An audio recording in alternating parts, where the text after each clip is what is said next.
Kondisi perekonomian yang kurang baik di tahun 2019 nampaknya cukup berpengaruh pada penjualan properti di Kota Palembang.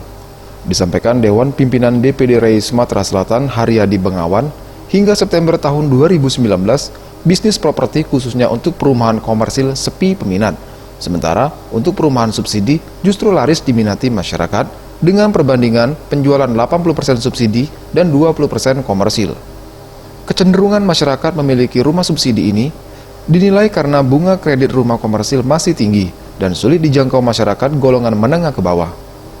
Tingginya minat masyarakat memperoleh rumah subsidi di tahun ini menyebabkan kuota rumah subsidi sebanyak 160.000 di Indonesia pada 2019 ini sudah mencapai batas atau habis, dan kuota tambahan rumah subsidi diperkirakan akan diberikan pemerintah sebanyak 26.000 di pertengahan Oktober 2019. 160.000 sudah habis kuota dari bank-bank, beberapa bank ya. Nah sekarang infonya mau nambah 26.000 dari Presiden. Tahun ini itu, Pak? Ya, ini untuk semester ini, semester terakhir ini, karena udah kehabisan dari beberapa bulan yang lalu kan. Tim Liputan Sriwijaya TV.